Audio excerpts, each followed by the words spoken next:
जैसे अपने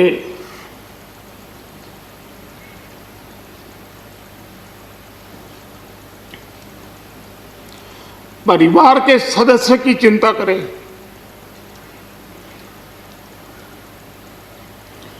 वैसी चिंता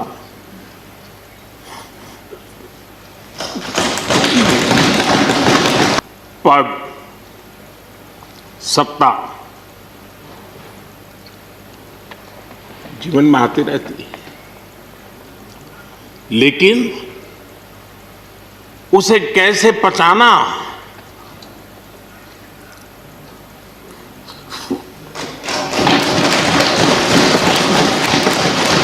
एक मित्र के रूप में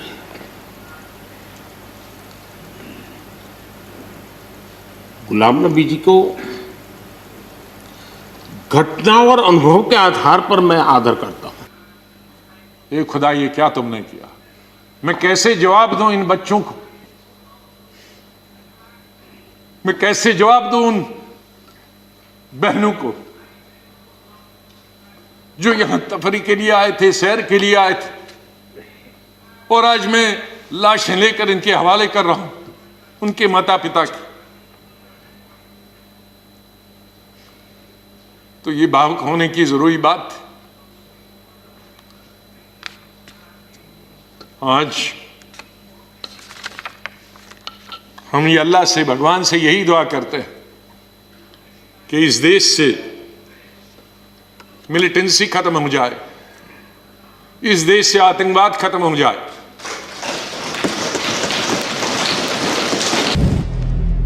अगर आप भी लेना चाहते हैं देश दुनिया की तमाम जानकारी तो आज ही सब्सक्राइब करें हमारे चैनल को। साथ ही नीचे दिए बेल आइकन को जरूर दबाएं ताकि हर अपडेट आप तक पहुंच सके। नमस्कार, और आप सभी का स्वागत है।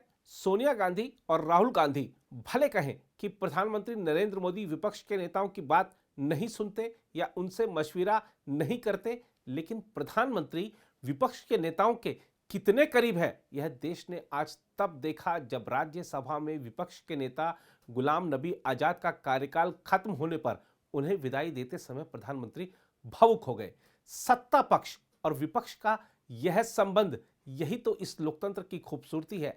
क्या इससे पहले भारत के किसी भी प्रधानमंत्री को विपक्ष के नेता के लिए इतना भावुक होते किसी ने देखा? मोदी सख्त प्रशासक जरूर हैं, लेकिन अपने दिल में विरोधियों के लिए भी सद्भावना रखते हैं।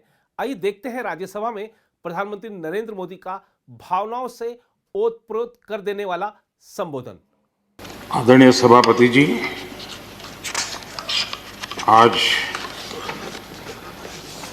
इस सदन की शोभा बढ़ाने वाले, सदन में जीवंतता लाने वाले और सदन के माध्यम से जनसेवा में रत ऐसे चार हमारे साथी, उनका कार्यकाल पूर्ण होने के कारण नए कार्य की ओर कदम रख रहे हैं।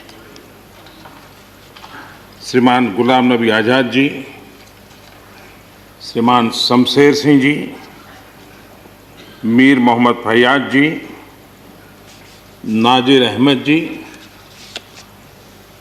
मैं आप चारों महानुभावों को इस सदन की शोभा बढ़ाने के लिए, आपके अनुभव का, आपके ज्ञान का सदन को और देश को लाभ देने के लिए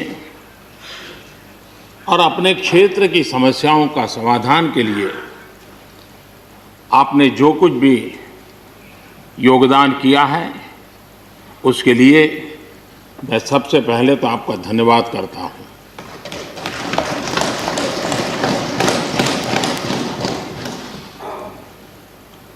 मीर मोहम्मद जी और नाजिर अहमद जी, ये दोनों ऐसे साथी, सदन में शायद उनकी तरफ बहुत कम लोगों का ध्यान गया होगा, लेकिन कोई भी सत्र ऐसा नहीं होगा कि जिनके साथ मुझे मेरी चैम्बर में बैठ कर के अलग अलग विषयों पर सुनने का, समझने का मौका न मिला। इवन कश्मीर की भी बारीकियां जब उनके साथ बैठता था, कभी कभी तो वो परिवार के साथ भी आते थे, इतने अनेक पहलू मेरे सामने रखते थे, वो मेरे लिए भी बड़ा एनलाइटनिंग रहता था। तो मैं हमारे इन दोनों साथियों का, जो मेरे साथ व्यक्तिगत रूप से नाता रहा और जो जानकारियां मुझे वो मिलती थी, मैं उसके लिए उनका हृदय से आभार भी व्यक्त करता हूं। और मुझे विश्वास है कि उनका कमिटमेंट और उनकी क्षमता, ये दोनों देश के लिए और विशेष करके जम्मू कश्मीर के लिए काम आएगी। देश की एकता, देश के सुख शांति वैभव को बढ़ाने में काम आएगी, जब मुझे पूरा विश्वास है। हमारे एक साथी शमशेर सिंह जी, अब तो याद भी नहीं रहा कितने सालों से मैं उनके साथ काम करता रहा हूं, क्योंकि मैं संगठन की दुनिया में का इंसान रहा, इसी क्षेत्र में मैं काम करता था। कई वर्षों तक जम्मू कश्मीर में भी काम करने का मौका मिला। तो मेरे एक साथी कार्यकर्ता के रूप में कभी एक स्कूटर पर ट्रैवल करने का मौका मिलता था। बहुत छोटी आयु में जो इमरजेंसी में जेल में गए, उसमें शमशेर सिंह जी थे।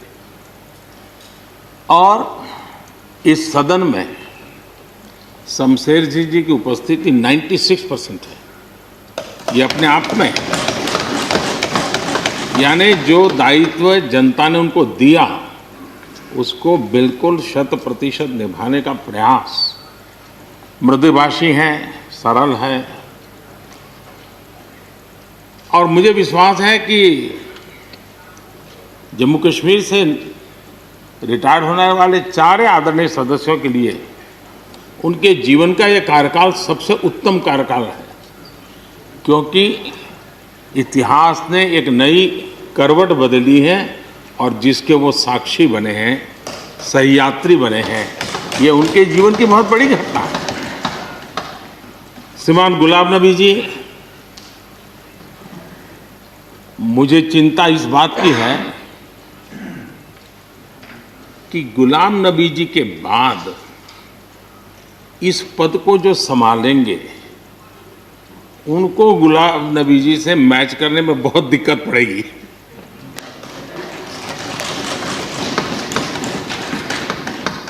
क्योंकि गुलाम नबी जी अपने दल की चिंता करते थे, लेकिन देश की और सदन की भी उतनी ही चिंता करते थे।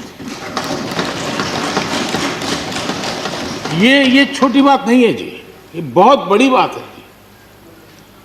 वरना अपोजिशन के लीडर के रूप में अपना दबदबा पैदा करना, ये सब मोह किसी को भी हो सकता है, लेकिन उन्होंने सदन से, मैं शरद पवार जी को भी इसी कैटेगरी में रखता हूं, वे सदन की और देश की चिंता को प्रायोरिटी देने वाले नेताओं में से रहे। गुलाम नबी जी ने बखूबी इस काम को निभाया है। मुझे याद है इस कोरोना काल में मैं एक फ्लोर लीडर्स की मीटिंग कर रहा था, तो उसी दिन गुलाम नबी जी का फोन आया। तो मोदी जी, ये तो ठीक है आप करते हैं, लेकिन आप एक काम कीजिए, सभी पार्टी लीडर्स की मीटिंग जरूर बुलाइए। मुझे अच्छा लगा कि उन्होंने पार्टी लीडर्स के साथ, सभी पार्टी अध्यक्षों के साथ बैठने का मुझे सुझाव दिया, और मैंने उस मीटिंग को किया भी। वो गुलाम नबी जी के सुझाव पर किया था। और मुझे कहने में, यानी इस प्रकार का संपर्क, और उसका मूल कारण है कि उनको दोनों तरफ का अनुभव रहा है, सत्ता दल का भी और विपक्ष का। 28 साल कार्यकाल, ये अपने आप में बहुत बड़ी बात होती है। बहुत साल पहले की बात है, शायद अटल जी की सरकार होगी, मुझे याद नहीं रहा। मैं यहाँ सदन में किसी काम से आया था, मैं तो तब राजनीति में नहीं था, ये इलेक्टोरल पॉलिटिक्स में नहीं था, मैं संगठन का काम करता था। तो मैं और गुलाम नबी जी ऐसे ही लॉबी में गप्पे मार रहे थे। अब जैसा पत्रकारों का स्वभाव रहता है, बराबर नज़र लगाए बैठे थे कि ये दोनों का मेल कैसे हो सकता है। हम हंसी खुशी से बातें कर रहे थे, तो हम जैसे ही निकले तो पत्रकारों ने घेर लिया। गुलाम नबी जी ने बहुत बढ़िया जवाब दिया था। वो जवाब हम लोगों के लिए बहुत काम आने वाला है। उन्होंने कहा, भाई देखिए, आप लोग हमको अखबारों में या टीवी माध्यमों में या पब्लिक मीटिंग में लड़ते झगड़ के देखते हो, लेकिन सचमुच में इस छत के नीचे हम जैसे एक परिवार का वातावरण कहीं नहीं होता है। इतनी हमारी आत्महत्या होती है, इतने सुख दुख होते हैं। ये जो स्पिरिट है, वो स्पिरिट अपने आप में बहुत बड़ी बात होती है। गुलाम नबी जी का एक शौक शायद बहुत कम लोगों को पता होगा, और कभी उनके साथ बैठोगे तो बताएंगे। हम सरकारी बंगलों में रहते हैं, तो बंगले की दीवारें, अपना सोफा सेट, उसी के आसपास हमारा दिमाग रहता है। लेकिन गुलाम नबी जी ने उस बंगले में जो बगीचा बनाया है, यानी एक प्रकार से कश्मीर की घाटी की याद दिला दे, ऐसा बगीचा बनाया है। और इसका उनको गर्व भी है। वो समय देते हैं, नई नई चीज़ें जोड़ते हैं, और हर बार जब कंपटीशन होती है तो उनका बंगला नंबर 1 ले आता है। यानी अपने सरकारी जगह को भी कितने प्यार से संभालना, यानी बिल्कुल मन से उन्होंने इसको संभाला है। जब आप मुख्यमंत्री थे, मैं भी एक राज्य का मुख्यमंत्री के नाते काम करता था, हमारी बहुत गहरी निकटता रही इस कार्यकाल में। शायद ही कोई ऐसी घटना मिल सकती है कि जबकि हम दोनों के बीच में कोई संपर्क सेतु न रहा हो। एक बार गुजरात के यात्री, क्योंकि जम्मू कश्मीर में जाने वाले टूरिस्ट में गुजरात बहुत बड़ा नंबर रहता है, और टेररिस्टों ने पर हमला कर दिया। करीब 8 लोग शायद मारे गए। सबसे पहले गुलाम नबी जी का मुझे फोन आया।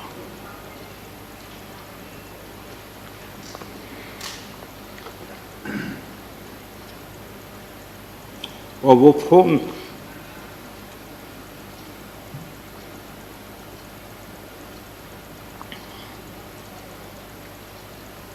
सिर्फ सूचना देने का नहीं था,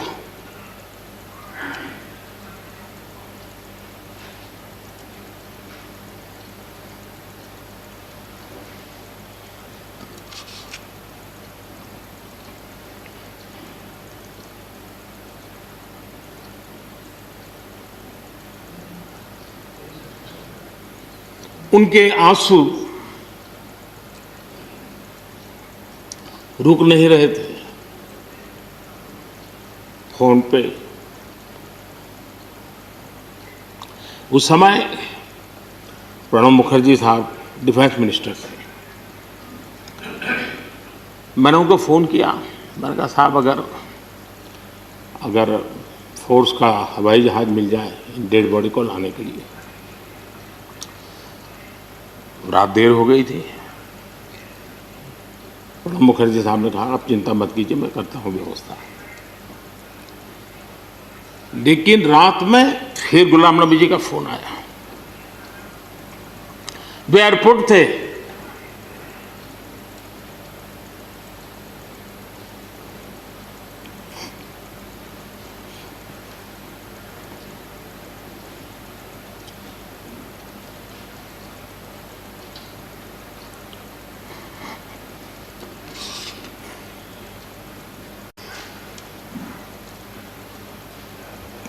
एयरपोर्ट से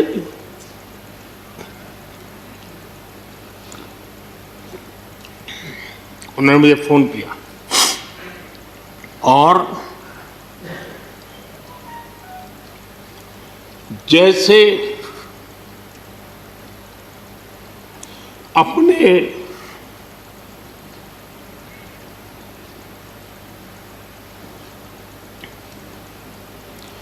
परिवार के सदस्य की चिंता करें,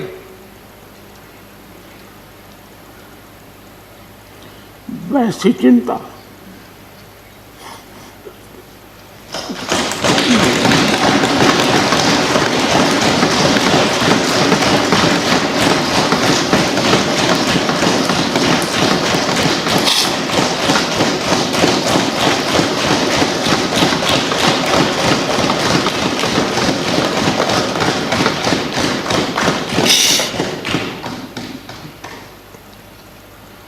पद, सत्ता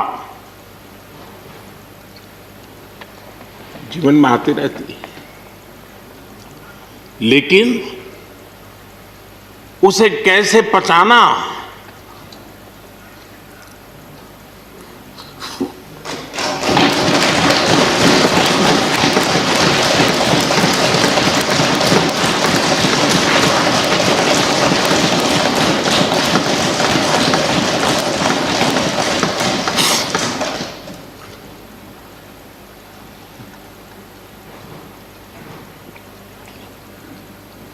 मेरे लिए बड़ा भावुक पल था।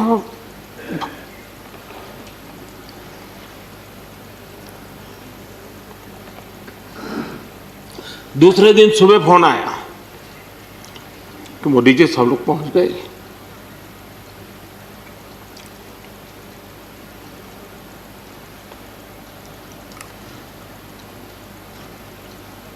इसलिए एक मित्र के रूप में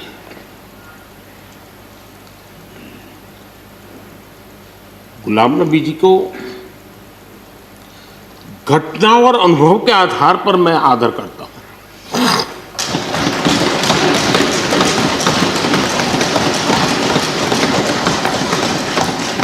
और मुझे पूरा विश्वास है कि उनकी सौम्यता, उनकी नम्रता, इस देश के लिए कुछ कर गुजरने की उनकी कामना, वो कभी उनको चैन से बैठने नहीं देगी।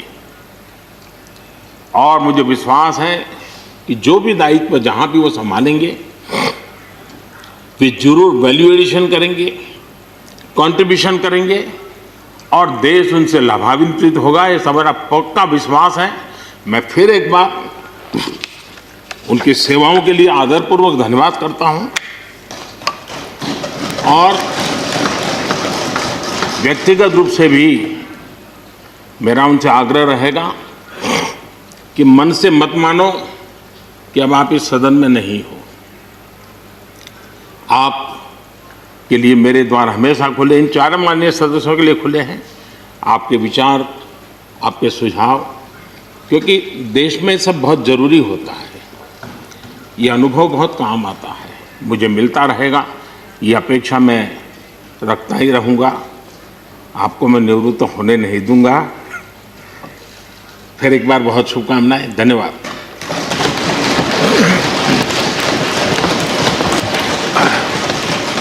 धन्यवाद प्रधानमंत्री जी। श्री शरद पवार जी। तो आपने देखा कि प्रधानमंत्री ने कैसे गुलाम नबी आजाद के साथ अपने संबंधों को याद किया।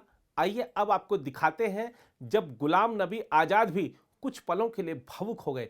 अपने संबोधन में आजाद ने यह भी कहा कि मुझे गौरव महसूस होता है कि हम हिंदुस्तानी मुसलमान हैं। विश्व में किसी मुसलमान को यदि गौरव होना चाहिए तो हिंदुस्तान के मुसलमान को गर्व होना चाहिए। आप सबके भविष्य। धन्यवाद जी हरिवंश जी। श्री गुलाम नबी आजाद जी।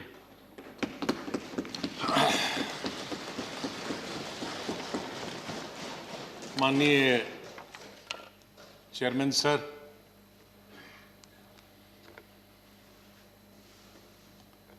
आपने, माननीय प्रधानमंत्री जी ने,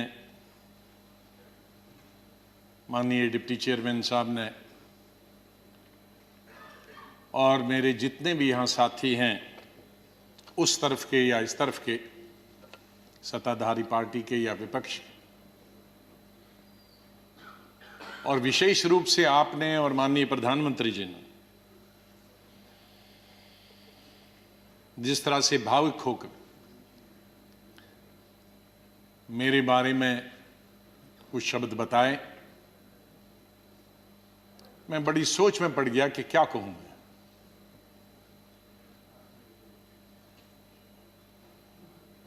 मैं इन 41 वर्षों में जो मेरा लेजिस्लेटिव कैरियर रहा, 28 साल इस हाउस में, 10 साल लोकसभा में, 3 साल जम्मू कश्मीर की असेंबली में, तो ये कहूँगा कि महाराष्ट्र से जीत के आके मैं कभी इधर से निकला, इधर डूबा उधर निकला, उधर डूबा, इधर निकला। ये मेरा जीवन ऐसे ही रहा और संघर्ष का जमाना रहा। और मैं आज बहुत सारी चीजों को छोटा करने के लिए कुछ शेरों में ही खत्म करते हैं। शायर जो होते हैं उनमें एक बड़ी ताकत होती है उनके शेरों में कि हम लोग अगर 10 घंटे का भाषण दें तो वो 2 शेर में खत्म कर देते हैं उसका। तो मैं उसका फायदा उठाना चाहता हूं, वरना अगर मैं इतने 41 साल के इस अनुभव को अगर कहना चाहूंगा तो बहुत समय लगेगा, कई हफ्ते महीने लगेंगे। लेकिन शुरू में करूंगा जिस बात से मैंने पॉलिटिकल कैरियर शुरू किया है, स्टूडेंट लाइफ। और कश्मीर में, जम्मू कश्मीर में मेरा, हालांकि मैं जम्मू से हूं लेकिन मेरा डिस्ट्रिक्ट में, शमशेर सिंह जी जानते हैं, मुस्लिम मेजॉरिटी डिस्ट्रिक्ट, उसका असर कश्मीर का ज्यादा होता है, जम्मू का कम असर पड़ता, विशेष रूप से मुस्लिम्स में। और उसके बाद कॉलेज और यूनिवर्सिटी तो मैं कश्मीर में ही पढ़ा। और गांधी को पढ़ता था मैं, नेहरू को पढ़ता था, मौलाना आजाद को पढ़ता था, इन 3 की। तो जो मैंने सीखा है देशभक्ति का स्कूल से लेकर, और वो देशभक्ति आज उन नौजवानों की नजर में जो सियाचिन में है, जो जम्मू कश्मीर में कई दशकों से है, ठंड में है, बर्फ में है, उनके नाम से शुरू करता हूं मैं।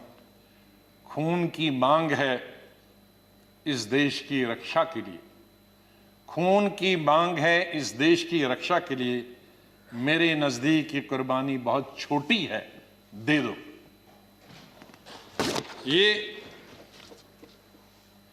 ये मेरे मन में बचपन से और स्कूल से ये बात रही। और जब मैं कश्मीर के सबसे बड़े college, SP college, Shri Pratap college में पढ़ता था, मुझे याद है वहां 14 अगस्त भी मनाया जाता था और 15 अगस्त भी मनाया जाता था हमारे कॉलेज में। और 14 अगस्त तो आप जानते हैं किसके लिए मनाया जाता, और मेजॉरिटी उनकी थी जो 14 अगस्त को मनते, और बहुत कम माइनॉरिटी थी दर्जन के अंदर, जिसमें मैं भी था और मेरे दोस्त थे जो 15 अगस्त में स्टाफ के और प्रिंसिपल के साथ रहते थे। और उसके बाद हम 1 हफ्ता कॉलेज नहीं जाते थे क्योंकि पिटाई होती।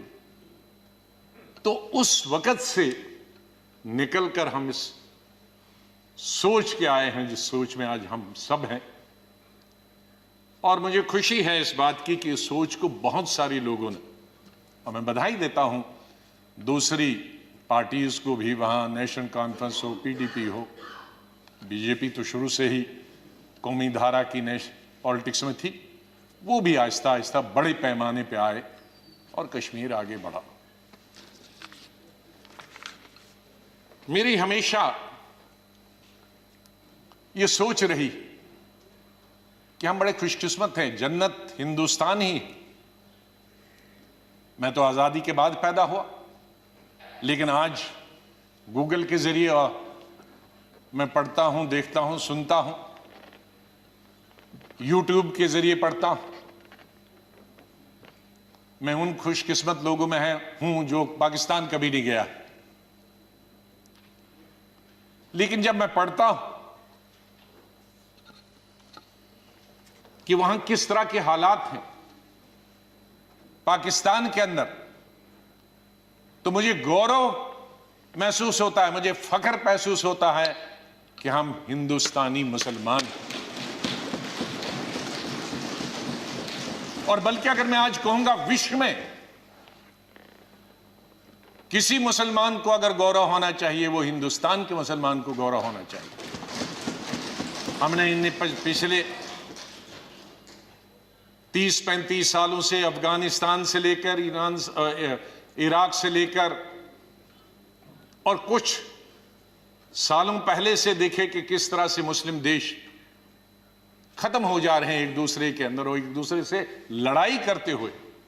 वहां हिंदू तो नहीं है, वहां कोई क्रिश्चियन तो नहीं है, वहां दूसरा तो नहीं है जो लड़ाई कर रहा, आपस में लड़ाई कर रहे हैं। और जो कल्चर है, हमदर्द तो लोग पाकिस्तान के बहुत है, सुनने में आया है, मैं कभी गया नहीं, लेकिन जो समाज में बुराइयां हैं, दूसरे मुल्क के बारे में नहीं कहना चाहिए, लेकिन हम गौरव से ये कह सकते हैं कि हमारे मुसलमानों में वो बुराइयां खुदा न करे कि कभी भी लाए। तो आज हम गौरव से ये कह सकते हैं। लेकिन यहां मेजॉरिटी कम्युनिटी को भी 2 कदम आगे बढ़ने की जरूरत है, तभी मेजॉरिटी कम्युनिटी 10 कदम आगे बढ़ी। मेरी हमेशा यह सोच रहेगी, पता नहीं शमशेर सिंह जी ने मेरी कश्मीर की चीफ मिनिस्टर बनने के बाद पहली पब्लिक मीटिंग के बारे में कभी सुना है कि नहीं। मैं जब सीएम बना तो पहली पब्लिक मीटिंग सीएम के तौर पे, आपको आश्चर्य होगा कहां ली होगी, वो मैंने सोपुर में ली, जहां के सोपुर में कोई कई दशकों से पब्लिक मीटिंग कोई कर नहीं सकता, आज भी नहीं कर सकता। शहर में तो नहीं की, लेकिन उसी कॉन्स्टिट्यूंसी में की जहां गिलानी साहब हैं, जो गिलानी साहब वहां से 3 दफा एमएलए चुन के आए। और उस पब्लिक मीटिंग में मैंने क्या कहा था कि मेरी सरकार जम्मू कश्मीर के लोगों की सरकार होगी, और अगर मेरी सरकार का कोई मंत्री धर्म की बुनियाद पर, मजहब की बुनियाद पर और पार्टी की बुनियाद पर इंसाफ करेगा तो मुझे शर्म आएगी कि ऐसा मंत्री या ऐसा अफसर मेरे साथ काम कर रहा। तो मैं उसी सोच का हूं कि जहां भी जाएं मुझे प्यार मिला लोगों का, बहुत प्यार मिला। आनंद शर्मा जी ने जैसे बताया, शरद जी ने जैसे बताया कि उनको तो बहुत अरसे से जानता, मुझे सौभाग्य मिला और उसके लिए मैं बधाई देना चाहता हूं और धन्यवाद करता हूं। आज वो जिंदा नहीं, इंदिरा गांधी जी का, संजय गांधी जी का, जिनकी वजह से मैं यहां पहुंचा और फिर काम करने का अवसर मुझे तकरीबन 5 अध्यक्षों के साथ मिला और 4 या 5 प्राइम मिनिस्टरों के साथ मंत्रिमंडल में काम करने का मिला। लेकिन अवसर ये मिला कि मैं हिंदुस्तान के सभी 35-36 यूटीज और स्टेटों का इंचार्ज करने का अवसर मिला। तो आज मेरे दोस्त, भाई, बहनें, मैं ये कह सकता हूं कि अंडमान से लेकर और लक्षद्वीप तक और कश्मीर से लेकर कन्याकुमारी तक, सिक्किम से लेकर गुजरात तक, ये बहुत एक चीज कमाई, बहुत कुछ सीखा मैंने इस पार्लियामेंट। मुझे अवसर मिला पार्टी के जनशक्ति या मंत्री के रूप में, वो इंदिरा जी के वक्त में मिला, राजीव जी के वक्त में मिला, सोनिया गांधी जी के वक्त में वो अवसर उन्होंने मुझे प्राप्त कराया, राहुल गांधी जी के वक्त में, और मुझे शायद बहुत सारे कम लोगों को ये अवसर प्राप्त हुआ होगा कि जो अपनी उम्र से दुगने के लोग थे और बड़े लीडर थे, उनके साथ पार्टी की तरफ से मीटिंग करने का मौका मिला और पार्टी के साथ कई नेगोशिएशन करने का मौका मिला। उनमें ज्योति बासु जी थे, करुणानिधि जी थे, जयललिता जी के साथ मैंने अलायंस किया, करुणाकरण जी थे, चंद्रशेखर जी थे, देवीलाल जी थे, मुलायम सिंह यादव जी थे, प्रकाश सिंह बादल जी से अलायंस तो नहीं किया, लेकिन कई चीज़ें, जब मैं मिनिस्टर ऑफ स्टेट होम था तब कई मीटिंगें हुई। मैं जब देखता था implementation of Punjab accord, Assam accord, ये देखता था। IK गुजराल साहब से, शुभू सोनी जी से, शहाब तंगल जी से, मुपनार जी से, फारूक साहब से, मुफ्ती साहब से, ये सब लोगों के साथ कई दफा, और यही वजह है कि यहां भी उसी तरह से मैंने चलाया। 3 प्राइम मिनिस्टरों के साथ मैं पार्लियामेंट्री अफेयर्स मिनिस्टर रहा। मैं उस बात को भूल नहीं सकता कि इंदिरा जी फोतेदार जी और हमें बताती थी। फोतेदार जी पॉलिटिकल सेक्रेटरी थे, मैं यूथ कांग्रेस का प्रेसिडेंट था। कहा जरा अटल जी से भी संपर्क में रहा करो। बीजेपी ने उन्होंने कहा अटल जी से संपर्क में रहा करो। तो वो इस सोच की थी। बाद में राजीव जी जब प्राइम मिनिस्टर बने तो उन्होंने कहा भाई अब विपक्ष के जो लोग हैं उनके पास तो 2 एमएलए एमपी हैं, हमारा इतना बहुमत, उनको भी तो अपनी कॉन्स्टिट्यूंसी का काम करना होता होगा, उनसे भी जरा पूछा करो। जब पार्लियामेंट्री अफेयर्स में मिनिस्टर बना मैं उनके वक्त में राजीव गांधी के, तो फिर एक दफा फिर याद दिलाया कि आप बहुत सारे काम अपनी पार्टी के कराते हो, विपक्ष के भी कुछ करते हो। मैंने कहा मैं बिल्कुल उनके भी पूछता हूं, जो जो बताते हैं, हर चीज आपको बताने की जरूरत नहीं, हम अपने लेवल पे करते हैं। और बाद में मैंने यही चीज माननीय अटल बिहारी वाजपेयी जी से सीखी। 5 साल 91 से 96 तक मैं पार्लियामेंट्री अफेयर्स मिनिस्टर रहा और भी पोर्टफोलियोज थे मेरे पास, और अटल जी विपक्ष के नेता रहे। हमारे पास बहुमत नहीं था और अलायंस भी नहीं था, माइनॉरिटी गवर्नमेंट थी, और उस माइनॉरिटी गवर्नमेंट में अटल बिहारी जी वाजपेयी जी विपक्ष के नेता हो, यह हाउस चलाना कितना आसान मुश्किल हो सकता। लेकिन मैं कहूंगा कि सबसे आसान हाउस चलाना उन 5 साल में मुझे अटल जी की लीडरशिप हुआ, और उनसे सीखा मैंने कि किस तरह से हल निकाला जा सकता, विपक्ष की भी बात रहे और सरकार की भी बात रहे। मैंने अपने एलओपी के जमाने में यह कोशिश की कि हम यहां आए हैं, लोगों ने हमको चुना है कानून बनाने के लिए, लोगों ने हमें चुना है कई मसलों का समाधान निकालने के लिए, हल निकालने के लिए, उनकी मुश्किलात, उनके लिए रोजगार पैदा करना, एम्प्लॉयमेंट करना, डेवलपमेंट करना, विकास करना, सड़कें, नहरें, स्कूल, कॉलेज, अस्पताल बनाना, बिजली पैदावार करना। तो अगर हम हर वक्त ये आपस में ही लड़ते रहे, झगड़ते रहे और वो कानून पास नहीं होंगे तो लोगों का विश्वास हमसे उड़ जाएगा। इसलिए जब भी मैं अपने साथियों को भी समझाता था कि इसको मिक्स करो, एक आध दिन विरोध दिखाओ, एक आध दिन झगड़ा करो और बाकी दिन डिस्कशन करें। ये मैंने हमेशा प्रयास किया अपने। मैं धन्यवाद करता हूं हमारे उस तरफ के भी साथियों को जिन्होंने, और इस तरफ के सभी लीडरों को जिन्होंने उस प्रयास में पूरा अपना सहयोग दिया। मैं अपनी बात गृह मंत्री जी को स्टेटमेंट देना था, मैं उनका धन्यवाद करता हूं, और सबसे ज़्यादा धन्यवाद मैं प्राइम मिनिस्टर का करता हूं कि आपने सबको सुना, आपने इतना समय 2 घंटे से ज़्यादा यहाँ समय दिया। आप बहुत भावुक हुए, और सच है, हकीकत। अगर सच बताएं सर, मेरे माता पिता की जब डेथ हुई, मेरे आंखों से आंसू निकले, लेकिन मैं चिल्ला के रो नहीं पाया। मैंने जिंदगी में सिर्फ चिल्ला के रोया। और जब रोता है इंसान तो वो कोई चिल्ला के रोने के लिए तो आपको आर्टिफिशियल होने की जरूरत नहीं। वो थी पहली संजय गांधी की मौत, इंदिरा गांधी की मौत, राजीव गांधी की मौत, अलग अलग जगह थी, क्योंकि तीनों मौतें अचानक हो गई थी। शायद अगर नेचुरल मौत होती तो वो चीख नहीं निकलती। और चौथी थी जब सुपर सुनामी आ गया था उड़ीसा में 99। मैं हॉस्पिटल गया अपने पिताजी को दिखाने के लिए, और उन्होंने कहा कि इनको गैलेपिंग कैंसर है।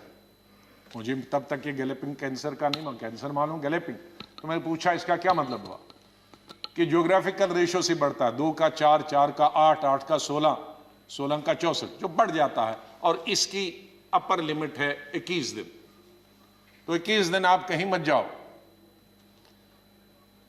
दोपहर को मैं ये लेके आया, और सुबह हमने प्रोग्राम बनाया कहीं जाने का, इनको घुमाएंगे। मिसेस गांधी का शाम को फोन आया कि वहां साइक्लोन है, कोई दूसरे जनरल सेक्रेटरी हैं वो जाना नहीं चाहते और तुम ही जा सकते हो। अब मैं उनको कहता कि मैं अगर मेरे डॉक्टर ने ये कहा है तो कहेंगी बहाना कर रहा, तो मैं अपने पिताजी को छोड़कर मैंने कहा 2 दिन में वापस आऊंगा।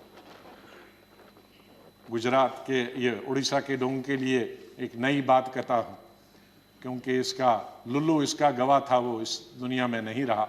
हमारे कांग्रेस का यंग लीडर था, यूं बहुत हाउस होल्ड नेम है आज भी।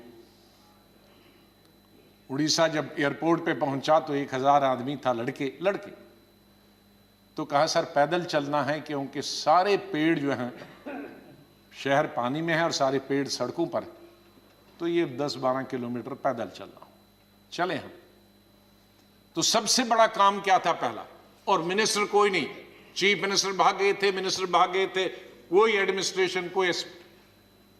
दुकानें तोड़कर मैंने उनकी लिस्ट बनाई पुलिस की मदद से कि उनको पैसे देंगे बाद में। हमने हथियार लिए जंगल काटने के 3 रातें और 3 दिन। और अटल जी से जाते ही मैंने फोन पे संपर्क किया, अटल जी प्राइम मिनिस्टर, कि ये स्थिति है और हम सड़क तैयार करेंगे, तब आप आइए ताकि हम वहां समंदर तक पहुंच जाएं।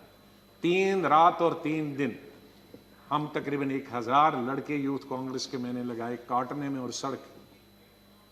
फिर पीएम को फोन किया, फिर वो हेलीकॉप्टर से आए, फिर उनसे राशन मंगाया, फिर उसके बाद मैंने सोनिया गांधी जी को कहा।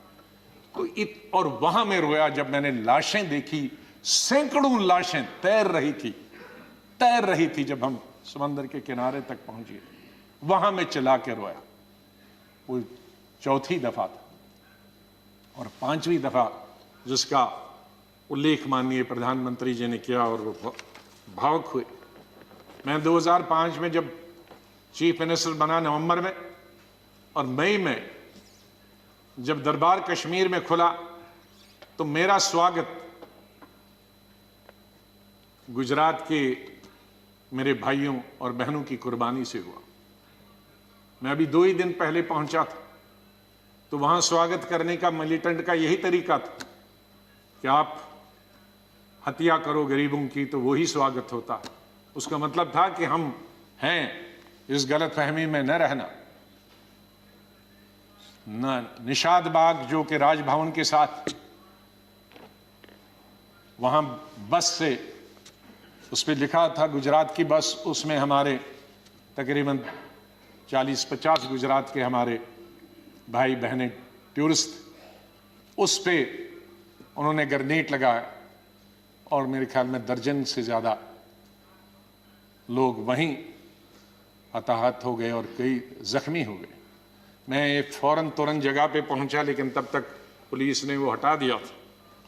फिर मैं जैसे माननीय प्रधानमंत्री जी, इन्होंने भी डिफेंस मिनिस्टर से बात की, मैंने प्रधानमंत्री जी से बात की, जहाज आया मी-8 उनको लेने के लिए। लेकिन जब मैं एयरपोर्ट पे पहुंचा तो जाहिर है सिक्योरिटी वाले कहते हैं कि सीएम आ रहे हैं, सीएम आ रहे हैं। तो एयरपोर्ट पे ये सब जाने के लिए तैयार थे। हमारे जख्मी भाई, छोटे छोटे बच्चे। तो जब मैं एयरपोर्ट पे पहुंचा तो इन बच्चों ने, जिसका किसी का पिता मर गया था, किसी की मां मर गई थी, वो रोते रोते मेरे टांगों से जब लिपट गए तो मैं जोर से मेरी आवाजें निकल गई, ए खुदा ये क्या तुमने किया। मैं कैसे जवाब दूं इन बच्चों को, मैं कैसे जवाब दूं उन बहनों को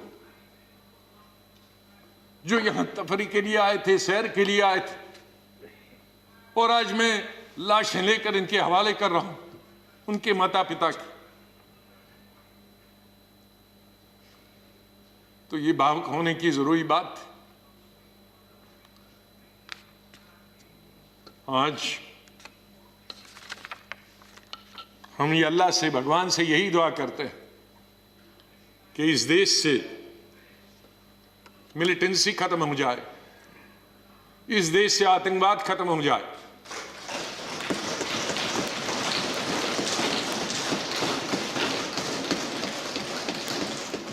हजारों हमारे सिक्योरिटी फोर्सेस के, आर्मी के, पैरामिलिट्री फोर्सेस के, पुलिस के जवान मारे गए।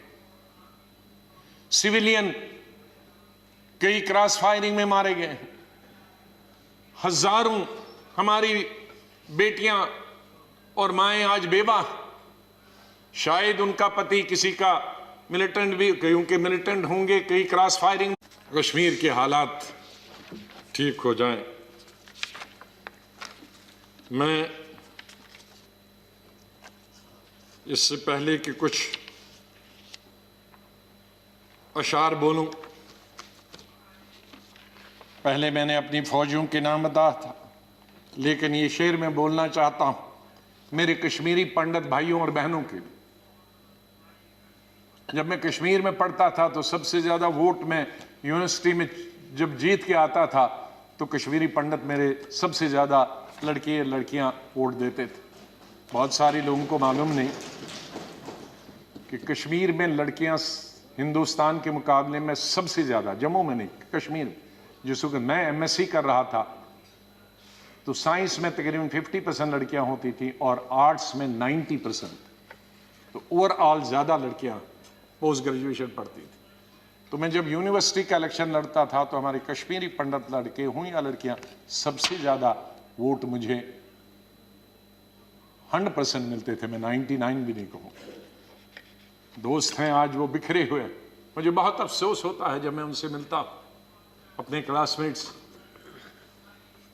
ये उन कश्मीरी मेरे भाई पंडितों के नाम जिनके जो घर से बेकार हो गए, उन कश्मीरी बेवाओं के जो बेवाएं हुई हैं और बच्चे हुए और जो वहां से बिछड़ गए, उनके लिए शेर अर्ज करता हूं। गुजर गया, और ये हमारा जो आज मुद्दत खत्म हुई इसके लिए भी कह सकता हूं, गुजर गया वो जो छोटा सा एक फसाना था, गुजर गया वो जो छोटा सा एक फसाना था, फूल थे, चमन था, आशियाना था।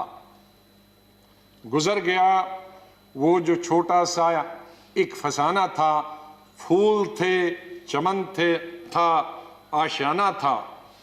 न पूछ उजड़े नशे मन की दास्ता, घोंसला उजड़ गया। न पूछ उजड़े नशे मन की दास्ता, न पूछ थे 4 तिनके मगर नाम आशियाना तो था। तो हम उस आशियाने को, आप दोनों यहां बैठे हैं, उसको फिर आशियाना बनाए जो इस वक्त उजड़ा हुआ है, उसके लिए हम सबको प्रयास करना।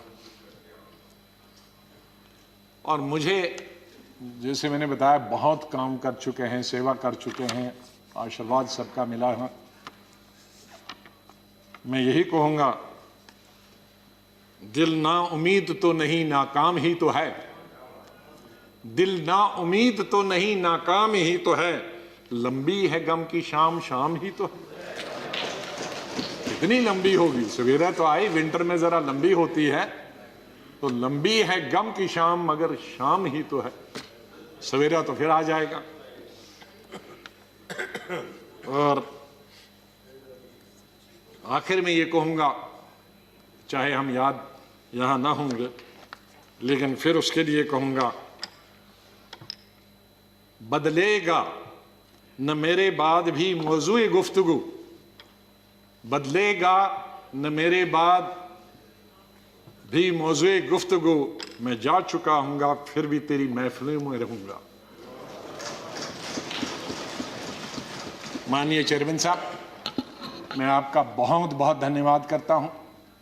आपके साथ काम करने का मुझे अवसर मिला। आप जब पार्टी के अध्यक्ष थे तब भी हमारी मुलाकात होती थी, जब आप मंत्री बने तब भी बात होती थी, जब यहाँ चेयरमैन बनने से, वाइस प्रेसिडेंट आप बनने से पहले आप पार्लियामेंट्री अफेयर्स मिनिस्टर थे और मैं एलओपी था, तब भी हमारे संपर्क है। लेकिन जिस तरह का आशीर्वाद, जिस तरह का प्रेम, जिस तरह का प्यार आपका चेयरमैन के तौर पे मिला और वो जो गाइडेंस मिली, उसके लिए मैं हमेशा ऋणी रहूँगा। धन्यवाद करता हूँ उसके लिए, और आपके स्नेह और प्यार के लिए मैं हमेशा धन्यवाद करता हूँ। माननीय प्रधानमंत्री जी, कई दफ़ा टोका टोकी हुई और आपने कभी बुरा नहीं माना। एलओपी के वक्त में बड़ी बड़ी लंबी स्पीचें आपकी हुई, मेरी हुई, खास करके राष्ट्रपति के अभिभाषण पर।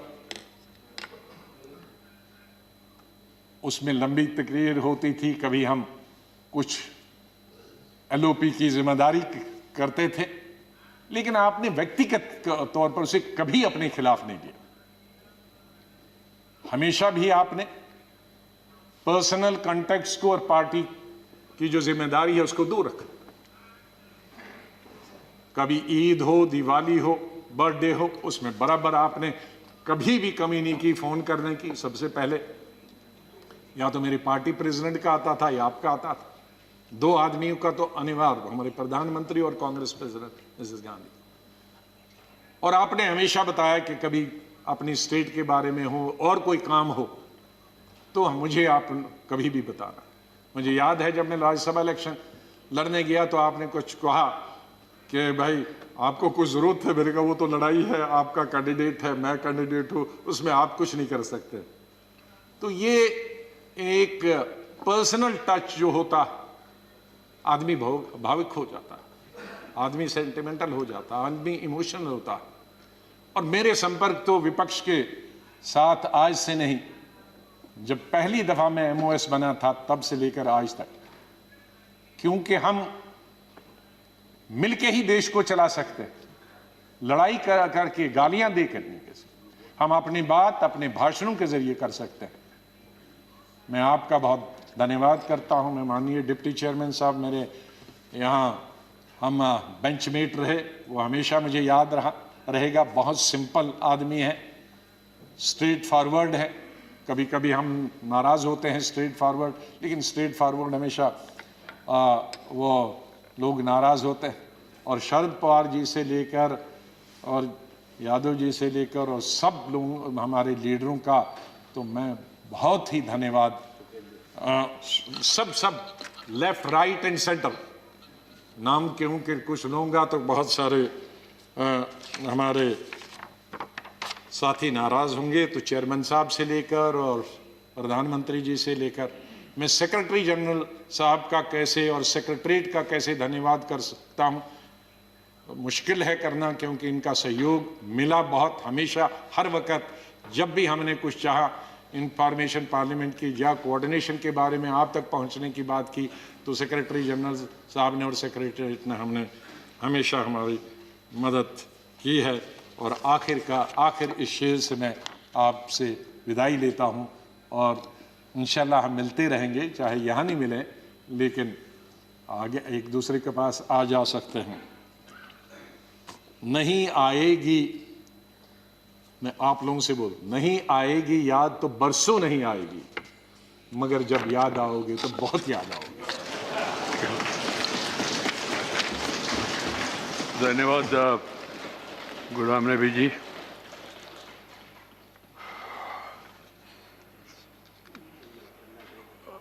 Friends, we have another important. हम आपको बता दें कि राज्यसभा में विपक्ष के नेता गुलाम नबी आजाद सहित 4 सदस्यों का कार्यकाल पूरा होने पर उन्हें प्रधानमंत्री नरेंद्र मोदी, सभापति एम वेंकैया नायडू और सदन के सदस्यों ने भावी जीवन के लिए शुभकामनाएं दी और उम्मीद जताई कि राजनीतिक जीवन तथा सदन में मिले अनुभवों के आधार पर वे जन कल्याण में तथा देश के विकास के लिए अपनी सेवाएं देते रहेंगे।